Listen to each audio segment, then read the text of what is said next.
Geração Solidária. Oferecimento, Unimed.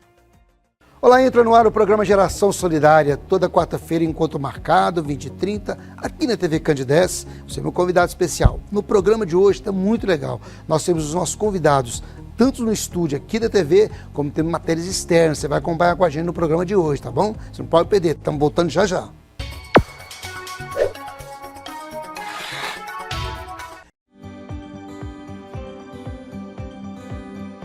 Acreditamos que a vida é o bem maior do ser humano. Que uma vida boa deve ser possível para todos. Para isso, saúde é essencial. E a vida só acontece na cooperação. Trabalhamos todos os dias para promover saúde e qualidade de vida nas nossas cidades, para que o maior número de pessoas possa viver mais e melhor. Buscamos o nosso propósito por meio do cooperativismo médico e do conhecimento em saúde.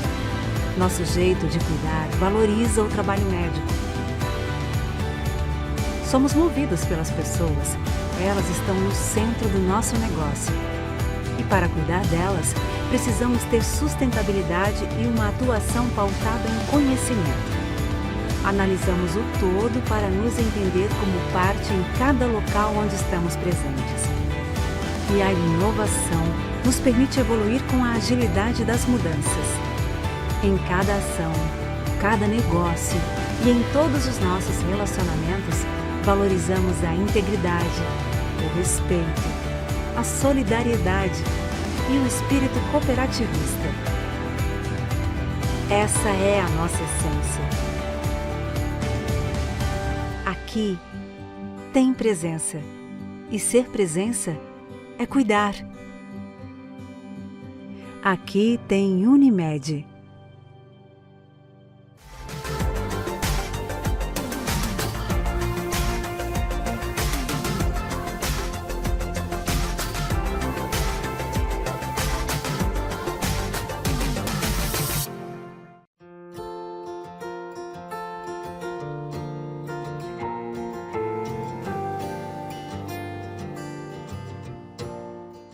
Olá pessoal, o programa Geração Solidária chega na tua casa mais uma vez. Obrigado a todos vocês que com a gente curte o programa e que ajudam a manter esse programa no ar. Há mais de 15 anos nosso programa está aí, né? Levando na tua casa informação, e o Ramon, naturopata, essa ciência natural tão rica que tem nos orientado tanto. O Ramon é ser humano iluminado, uma pessoa do bem, que como um grande profissional tem ajudado muito, pode ter certeza disso. Ramon, mas tem temas, nós temos temas tão ricos, e cada tema que a gente vem aqui no seu consultório, ou que você vai no estúdio, que você aborda, a gente fica se encantando, porque a gente percebe que nós somos muito relaxados, a gente não cuida muito, a gente só cuida quando chega a doença. Mas ninguém preocupa, antes de adoecer, tratar causas de algum sintoma que você está sentindo. Opa! Tipo um sinal vermelho, né? Deu um alerta lá, você já tenta ir buscando combater causas, né? Sim. Um exemplo antes de você entrar no tema, a danada é enxaqueca. Quantas pessoas hoje têm enxaqueca? A gente já falou sobre isso também, né? Então a gente precisa de mais. E tem os milagres que a mídia, a internet posta todo dia. Você pode fazer isso, você pode conseguir isso, melhorar isso ou aquilo e tal, com as fórmulas mágicas. Mas você, com tanta seriedade, né, professor, naturopata, passa pra gente. Nós vamos tratar de um tema hoje, vamos? Qualquer? Vamos. Antes de mais nada, obrigado pelas carinhosas palavras, Geraldinho. Fico muito feliz, né, pela consideração por nós. Então, hoje a gente vai falar sobre gorduras, sim, aliadas ou vilãs. Recentemente, sim, nós tivemos aí as diretrizes internacionais sendo modificadas no que diz respeito à chamada pirâmide alimentar. Sim. A pirâmide alimentar é a base da medicina, da nutrição, em matéria de orientação para as pessoas do que elas devem comer. Entendi isso. E o que a gente já vem falando aqui no seu programa, Geraldinho, essas mudanças das diretrizes internacionais mostraram exatamente isso. Porque eles tiraram da base da pirâmide alimentar os produtos alimentícios, tiraram os farináceos. Hoje já não faz parte da pirâmide alimentar o pãozinho integral, esses farináceos mais. A sugestão da pirâmide alimentar é comer carne, ovos, verduras, legumes, frutas, como proposta básica de alimentação. Por exemplo, hoje a gente tem proposto para os pacientes de 2 a 3 refeições por dia. Sim. E o que são essas refeições? É isso, é verdura, é legume, é fruta, é carne, é ovo, é peixe. E só isso, não tem a hora do bolinho, a hora do pão. E tem que incluir, e aí que entra o nosso tema, as gorduras boas, porque nós temos as gorduras boas, Geraldinho, que foram marginalizadas por décadas pela medicina convencional, especialmente pela cardiologia. Sim. Não pode consumir muita gordura, não pode consumir. Claro, nada pode ser muito, nem água. Até água por demais pode nos causar ali danos à saúde. Sim. Mas não é uma questão de poder ingerir gorduras. Nós temos que ingerir gorduras boas no nosso dia a dia. Olha o que eu disse. Qualquer gordura animal é saudável. Olha que legal. Qualquer uma. Eu, como naturopata, como estudioso da parte nutricional, sugiro que para cozinharmos nós utilizássemos, por exemplo, o sebo de boi. Porque além de ser uma gordura muito nutritiva, ela não ser uma gordura de hidrogenação parcial, que entope veias, ela ainda tem uma proposta anti-inflamatória. Sebo de boi, manteiga ghee ou mesmo óleo de coco são propostas maravilhosas para a gente cozinhar. E óleo de soja, esses óleos que tem? Então, olha que dado interessante. O primeiro registro de infarto no mundo, e os Estados Unidos têm uma boa biblioteca, um bom documento de tudo isso, né? Desde aí os anos 1800, eles têm tudo isso muito bem catalogado. O primeiro caso de infarto no mundo data de 1916. Ou seja, não existia infarto no mundo, Geraldinho. Agora, o que coincide com essa data? Em 1910, instituiu-se os primeiros óleos refinados no mundo. Óleo de soja, canola, milho, girassol, algodão, amendoim. Não foi tudo nessa época, mas foram instituídos a partir daí. Olha só que coincidência histórica. Não existia caso de infarto no mundo antes de 1916 registrado. 1910 começaram os óleos refinados. 1916, o primeiro caso. 1930, 3.000 casos de infarto nos Estados Unidos. 1960, 300.000 casos de infarto nos Estados Unidos. Então, quando a pessoa opta por comer produtos alimentícios, ela está optando por ingerir gorduras venenosas ao nosso corpo. Gorduras que entopem veias, que causam aneurismas, acidentes vasculares cerebrais. Mas tem a gordura saudável, como você falou. É a gordura animal, é a gordura vegetal, né? A gordura do abacate, a gordura de coco, o azeite de oliva extra virgem, o óleo de coco, são gorduras saudáveis. A gordura das castanhas, né? São maravilhosas, né? Sem exagero, mas nós precisamos das gorduras boas. O cérebro usa como combustível gordura boa. Tanto que a maioria dos profissionais de saúde hoje recomenda o quê? O ômega 3. E o que é o ômega 3? Uma gordura boa. O nosso coração precisa de gordura boa, também do ômega 3. Então, a gordura faz parte dessa pirâmide alimentar nova que preconiza a comida de verdade.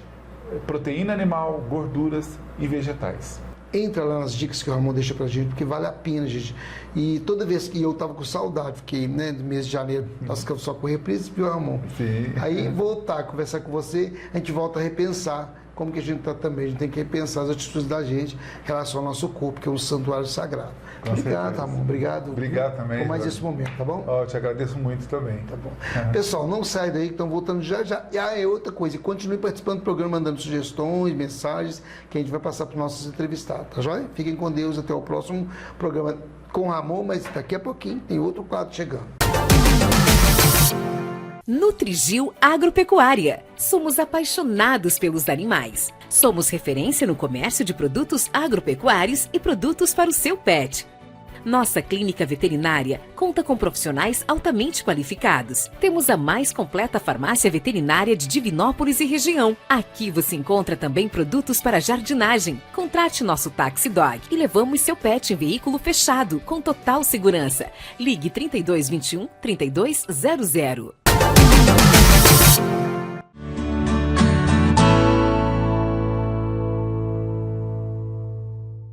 tenho um prazer muito grande de receber aqui no estúdio da TV Candidez, no nosso programa, Vitor Costa, natural de Divinópolis, é vereador mais jovem da atual legislatura, aos 27 anos, né? Formado em administração, pós-graduado em comunicação eleitoral e estudante de história na UENG. Atuou por 8 anos na iniciativa privada e foi assessor parlamentar na Assembleia Legislativa de Minas Gerais. Também foi conselheiro municipal de Educação e do Fundeb, com atuação voltada ao fortalecimento das políticas públicas e educacionais. Atua na defesa da justiça social, brilhantemente, do serviço público, dos estudantes e trabalhadores, em pautas ambientais, com foco no diálogo e movimentos sociais. Sua prioridade é fortalecer o diálogo entre o governo do presidente Lula e Divinópolis, construindo pontes que tragam mais avanços para a nossa cidade. Nada melhor, né, do que ter o diálogo, e claro, o diálogo ser essa marca tão importante, né? E ele é o pré-candidato a deputado federal, deputado estadual, defendendo o mandato próximo da população com foco na transparência, na defesa dos serviços públicos e no fortalecimento das políticas sociais em Minas Gerais. Bom, currículo riquíssimo. Obrigado. Vitor, obrigado por ter aceitado o nosso convite, estar aqui batendo esse papo com a gente nessa manhã de sábado, que vai ao ar na quarta-feira à noite. Seja bem-vindo ao programa, viu? Obrigado, viu, Geraldinho? Para mim é uma honra estar aqui. Finalmente nós conseguimos, né? Já tem um tempo que eu queria vir aqui, ajustamos, tanto a minha quanto a sua. Sim. E para mim é uma oportunidade mega rica estar contando, né, mais um pouquinho da minha história, da minha trajetória, meu trabalho por Divinópolis e os nossos planos futuros. A política, Vitor, a gente percebe, assim, sempre foi, mas hoje a política ela exige muito realmente preparo, conhecimento, para que você tenha uma cidade pujante, progressista, com muitos avanços. É importante você ter um poder legislativo atuante e com conhecimento de todas as causas. Há mudanças cada dia, todos os dias tem mudanças em resoluções, em leis, enfim, e justamente em gestão. Então é importante o acompanhamento. E a sua atuação tem sido brilhantemente nisso. Antes de você entrar num debate, uma pauta, você conhece todo o tema, todo o assunto, e vai de encontro a propostas que são importantes para os avanços que a cidade merece, não é isso? Mas antes de a gente entrar nesse debate, nesse bate-papo, né, a gente vai falar da sua história, de onde é o Vitor, nasceu em Divinópolis, como que foi desde criança e agora jovem, tão jovem, ser o nosso vereador em Divinópolis. Pois é, eu sou nascido e criado aqui, lá no bairro Campina Verde, foi o bairro que eu fui criado. Eu fui forjado na luta, né? Sempre filho das políticas públicas da nossa cidade, fui estudante de escola municipal, estudei lá no bairro Tietê, né? Na escola Otávio Olímpio de Oliveira. Sempre faço o comparativo, que as pessoas sempre perguntam por que eu escolhi o Partido dos Trabalhadores para me filiar, o porquê, né, dessa defesa tão importante do presidente Lula. E eu sempre faço o comparativo com a minha irmã, que é 5 anos mais nova que eu. Eu nasci em 98, a minha irmã em 2003. Então a minha irmã já nasceu quando o Lula já estava assumindo o seu primeiro mandato. Eu, quando morava no Campina Verde, estudava no Tietê, não tinha transporte escolar. Você tinha que ir de a pé e voltar de a pé. Eu não tive um lugar para minha mãe me deixar para trabalhar. Então ela conseguiu depois, com muito custo, pagar uma escolinha particular, mas a professora não tinha nem magistério, era mais para cuidar da gente, tinha dia que a merenda era pipoca, e eu lembro muito bem. Então assim, não era aquela coisa rica que a gente viu. E aí, na minha irmã, por exemplo, quando ela chega aos 5 anos de idade, para ela já tinha o CEMEI no nosso bairro, que é o CEMEI Candidez. Que legal. Para minha irmã, ela já teve uma política pública chamada transporte escolar. Ela tinha um ônibus que passava, que é o que a gente vê hoje. Né? Então, em poucos anos, a gente já conseguiu ver a diferença, principalmente no cuidado das pessoas mais pobres, né? De quem era periférico, de quem precisava deixar o filho na escola. E isso já é, para mim, um grande diferencial da minha... de ver a política pública sendo materializada na nossa vida, né? Eu, antes do presidente Lula assumir o primeiro ano de mandato, né, não tinha. Assim que ele assume, a minha irmã já começa a colher esses frutos. Então, isso já conta um pouquinho da minha história. Eu tive um envolvimento muito grande com a igreja, né? E às vezes as pessoas nem imaginam, mas a minha mãe e meu pai são pastores evangélicos. Legal. E aí eu sempre fui criado dentro da igreja e sempre muito ligado aos movimentos, né? E tomava conta da igreja mesmo. eu vivia por conta disso. Sim. Comecei a trabalhar aos 13 anos de idade, porque não tinha também serviço de convivência e fortalecimento de vínculos. Sim. Ou a criança ou ela ficava na rua, né? Ou não tinha outra opção. Sim. E aí eu lembro que minha mãe me colocou para trabalhar com a minha tia, eu arrematava roupa na fábrica dela, ou às vezes enchia garrafinha de água das costureiras. Na época, a costura aqui em Divinópolis era muito pujante, então a minha tia tinha uma fábrica muito grande, com muitas mulheres trabalhando. Hoje, infelizmente, não tem mais, né? Que foi acabando. E eu fui vendo essa trajetória também, ano após ano, mais pessoas sendo demitidas, a fábrica ficando mais enxuta, mudando a fábrica de lugar, né? Hoje a minha tia trabalha sozinha em um ateliê dela. Para você perceber, né, também esse paralelo de Divinópolis nesses últimos anos. E aí eu atuava muito na igreja, tive a oportunidade de fazer meu primeiro curso, um curso técnico de administração pelo Pronatec, que era um programa do governo da presidente Dilma. Lembro perfeitamente que eu ganhava um cartão, nesse cartão vinha R$70, que era o que dava para pagar a passagem de ônibus todos os dias para vir fazer o curso no Senac, e também sobrava dinheiro para o lanche. Então fiz o meu curso em administração, com 16 eu consegui meu primeiro emprego de carteira assinada em um ferro velho aqui em Divinópolis. E aí eu fui assumir o administrativo desse ferro velho, que era uma microempresa, que foi passando os anos, a empresa foi crescendo e eu fui crescendo junto. E aí vi a necessidade de fazer administração, porque senão eu não ia conseguir crescer junto com a empresa. Cursei administração, não era o meu curso dos sonhos, mas era o que pagava minhas contas. Então, no 5º período eu passei História na UENG. Fiquei pensando, vou parar, não vou. Aí falei, tem que terminar, né? Já estou no 5º período, vamos terminar. Terminei e nisso tive a oportunidade depois de passar de novo na UENG. E aí nesse meio tempo, né, depois de 8 anos, já tomando conta desse ferro velho, já com 2 empresas, né, ele tinha abrido matriz, filial, eu tinha assumido o administrativo de tudo. Eu apoio a candidatura na época, né, da Macaé Evaristo e da Gleide Andrade. E quando a Macaé se elege, ela me convida a trabalhar com ela na Assembleia Legislativa e eu aceitei esse desafio porque era meu sonho já entrar na política. Aí um paralelo para as pessoas entenderem, o momento de transição, né, da minha transição do movimento da igreja evangélica para os movimentos sociais, é que nesse meio tempo eu me entendi como um homem homossexual. E infelizmente percebi que não era acolhido naquele espaço, sabe? Hoje em dia eu imagino que tem até mais abertura, mas o Vitor lá atrás, né, que tinha seus 19, 20 anos de idade, percebeu que, infelizmente, ali a gente tinha muita coisa ainda a superar, sabe?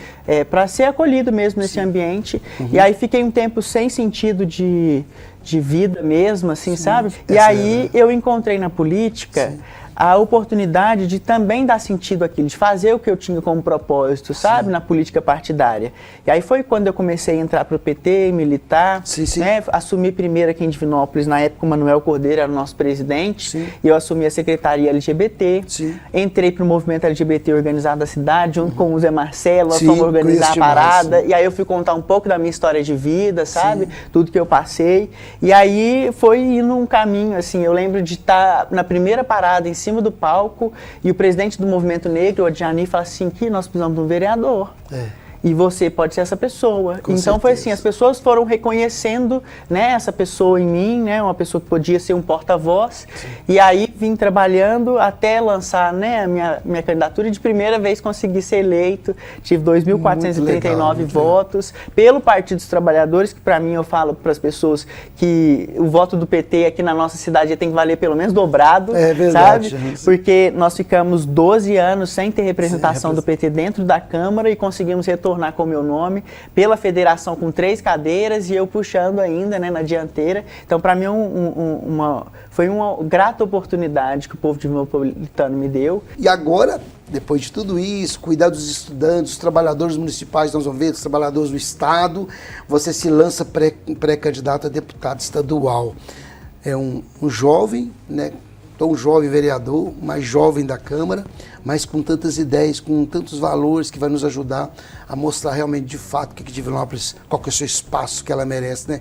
E ser cuidado por toda a federação, né? Pelos entes federados, Estado e Governo Federal, que tem feito papel brilhante. Haja visto o nosso hospital público agora, que daqui a pouco é muito bate-papo, nosso tempo é curto, mas vamos lá. Fala pra gente, você como pré-candidato, quando que aconteceu tudo isso então? Pré-candidato se lançou, você viu, gente, tem tem um mundo, a gente precisa atuar. E aí, estimular a juventude, os jovens virem para a política, participar da política, porque é muito fácil aqueles que criticam a política, porque esse critica que não quer que mude, quer que continue. Então, tem que haver mudança e essa juventude, essa galera tem que vir realmente discutir os debates. Né? Ali... Isso mesmo. Eu tenho defendido muita renovação. Eu acho que uma primeira mudança de chave, depois da eleição de vereador, foi eu ter vencido a eleição interna do Partido dos Trabalhadores para ocupar a presidência do partido em Divinópolis. Nós fomos 3 candidatos e eu consegui ganhar em primeiro turno com 60% dos votos. O Partido dos Trabalhadores é o maior partido da nossa cidade. Nós temos 1.700 filiados hoje. Então foi uma disputa que vem para consolidar que esse trabalho que eu estava realizando já na vereança estava dando resultados internamente. Depois disso, a gente fez uma discussão interna, várias vezes eu fiz com os meus apoiadores para poder ouvir se era de fato esse projeto que a gente tinha. E uma das coisas que nos motivou é olhar para a suplência do nosso mandato e ver a professora Thay, que é minha primeira suplente, que é uma mulher negra com muita convicção, que tem atuado, inclusive é minha vice no Partido dos Trabalhadores. Que legal. E aí partimos desse primeiro momento em pensar na ampliação, né? De fato conseguir 2 representantes alinhados pela organização da nossa cidade, né? E das nossas pautas tão necessárias. E aí eu acho que esse foi o primeiro ponto. Pensando de outra forma, nós também pensamos em ter um palanque para o presidente Lula aqui na nossa cidade. Né? Um palanque regional, no Centro-Oeste Mineiro. Faz total diferença ter uma liderança pautando as necessidades do Centro-Oeste Minas, já que Minas é muito grande e cada região tem suas peculiaridades. Né? Mas o Centro-Oeste Minas estava carente de representação do Partido dos Trabalhadores. Com certeza. E a partir do momento que nós conseguimos ocupar esse lugar na Câmara e depois, inclusive com a atuação da própria Gleide Andrade, a gente começa a perceber a mudança de chave também do governo federal olhar para a nossa região, olhar para Divinópolis. E quando eu falo de atingir Divinópolis, a gente atinge a região toda. Então, assim, nós conseguimos, recentemente agora, com o Ministério da Educação, um trabalho organizado pela Gleide, com a atuação do meu mandato, uma construção de um novo prédio para o Cefet. Eu estou falando de mais 500 vagas. Que legal, gente. 13 milhões de reais investidos do governo do presidente Lula para a nossa cidade. Isso é o quê? Articulação. Divinópolis vai ganhar? Vai ganhar várias vezes. Nossos alunos vão ganhar, mas o Centro-Oeste também ganha. Com certeza. Aí a gente olha também recursos investidos em pesquisa na UFSJ, o hospital universitário, né, que também vai ser um ganho para toda a região. Quando a gente consegue Minha Casa Minha Vida para Divinópolis, mas também para cidades aqui do entorno. Do entorno, Nova Serrana tem. Exatamente. E a população precisa entender que hoje o nosso orçamento fica pouco demais nos municípios, o Estado ainda recebe alguma coisa, mas o dinheiro mesmo concentra na União, né? O dinheiro está lá em Brasília. E quando a gente, né, tem essa facilidade de acessar os ministérios, de conversar com os quadros importantes para poder pedir, na maioria das vezes a gente tem sido contemplado. Então o meu nome veio, né, depois dessa articulação regional, em conversa com os nossos apoiadores, nós conseguimos lançar essa pré-candidatura, que hoje eu tenho rodado muitas cidades e é um desafio, porque ainda não posso deixar Divinópolis de lado. Então, trabalho... Precisa muito. Acordo cedo, durmo tarde, né? Tenho uma equipe extremamente competente para poder me ajudar a olhar a nossa cidade, mas também cuidar das outras cidades da região que estão mais carentes que a gente, eu posso dizer isso, em representação. Quando foi construído, quando iniciou a obra do hospital, eu era vereador. Eu, o Edson e a Heloísa. Nós 3 e a assessora Iris também, a gente batalhou demais, né? Me lembro que passei para você, conversei com o Cleide sobre isso também. Gente, e as pessoas criticavam, mas teríamos um equipamento igual de Uberlândia, projeto arquitetônico idêntico, entendeu? Foi pensado, inclusive na região que na época era muito verde, ainda tem, como certeza, mas sim, pensado até nisso. Então, era o hospital público, seria o hospital, e naquela época, Vitor, já foi pensado a EBSERV, entendeu? Naquela época já havia uma discussão mesmo de gestão no Ministério da Saúde, já pensando nisso, olha, quem sabe EBSERV e tal. Observe, aquele tempo, 15 anos atrás? 16 anos. 16 anos atrás, foi pensado isso tudo e vai acontecer, meu Deus, Quem critica, pelo amor de Deus, gente, vai ajudar, vai fazer alguma coisa. O Hospital São João de Deus, vocês acham que ele começou com o que ele é hoje? É verdade. O Hospital do Câncer começou do tamanho que ele é hoje? Não. Ao contrário, está sendo planejado ter mais leitos no futuro. Então, com certeza. Né, Vitor? A gente tem que pensar pequeno para se tornar grande. Exatamente. E começa a excelência do trabalho começa por aí. Né? É importante dizer, Geraldinho, que assim como esse hospital de Divinópolis, nós temos o hospital que está parado em Lafayette, em Teoflotone, tem uns 7 pelo menos iguais. Inclusive, eu estive em Sete Lagoas na semana passada, participando de uma audiência pública, porque eles utilizam do modelo e da nossa experiência em Divinópolis como algo para se espelhar lá. Tá vendo que legal? E eu quero dizer que o contexto político nosso ajudou demais, né? Por ter na época, o prefeito no partido do governador, que isso deu uma pressionada, por ter a Gleide Andrade como uma grande articuladora, né, de abrir essa porta junto aos ministérios, o nosso mandato como mandato do Partido dos Trabalhadores para dialogar com vários entes políticos, que mostra que com isso tudo, com essa união em prol da saúde do povo do Centro-Oeste, nós conseguimos avançar. As outras cidades, os hospitais deles continuam parados, continuam vazios, continuam sem médicos. E semana passada nós já tivemos 99 empossados para trabalhar no nosso hospital. Então mostra que essa articulação ela é importante, que a união da classe política, quando ela é feita, né, em prol do povo, dá certo, traz resultados, e mostra também, né, que de fato a gente tem conseguido fazer o que as outras regiões precisam ainda aprender com a gente. Né? Então eu fiquei extremamente feliz em saber que Divinópolis tem sido modelo para as outras cidades, né, e que a gente possa compartilhar um pouco da nossa experiência para de fato conseguir mudar e melhorar a saúde do povo mineiro em geral. Legal. Esse é meu amigo Vitor Costa, vereador, pré-candidato a deputado estadual. Esse jovem, né, que vai trazer tanta sabedoria para a gente aí, na construção dos avanços que a gente sonha tanto para essa geração futura que está vindo. Eu tenho minha netinha, eu fico imaginando essa criançada que está vindo aí, o futuro para eles. Gente, o futuro será melhor quando a gente pensa, quando a gente faz as coisas, quando a gente coloca essas pessoas no local de decisão, pessoas que estudam e pensam no futuro amanhã. Não é isso, Vitor? Isso obrigado. Mesmo. Obrigado por ter vindo, aceitado esse convite agora e a gente bater esse papo tão gostoso, tão salutar. Continue sendo esse jovem que busca no diálogo, nos seus conhecimentos, você tem no estudo que você tem que ser, que você estuda demais cada tema para que a nossa cidade, de fato, como está alcançando na questão da saúde, né, o seu espaço merecido na questão das universidades, que a gente consiga no futuro também expandir no nosso mercado que a gente tem aqui, que é tão rico e que não deixe acabar. Obrigado. Deus te proteja muito, te abençoe muito, continue assim, meu irmão. Tá? Obrigado. Esse é o pré-candidato a deputado estadual, meu grande amigo Vitor Costa. Pessoal, não sai daí que estou voltando já já.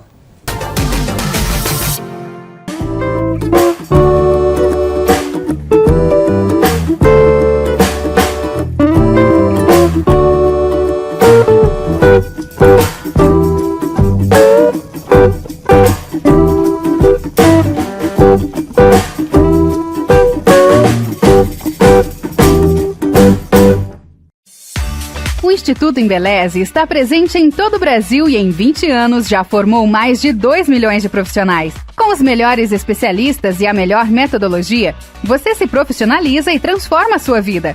Cursos de cabeleireiro, manicure, maquiador, designer de sobrancelha, designer de cílios, barbeiro e muito mais. Acredite em você e realize o seu sonho. Instituto Embeleze, paixão pela transformação de vidas.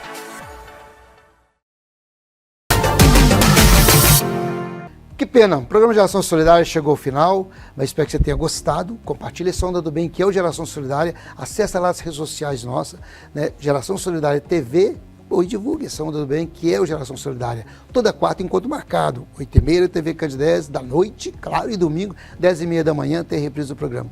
Vou ficando por aqui, um beijo no seu coração, tenhamos a semana abençoada, e para quem está acompanhando na quarta-feira, um restinho de semana, tá bom? Cheio de bênçãos e vitórias. Tchau, tchau.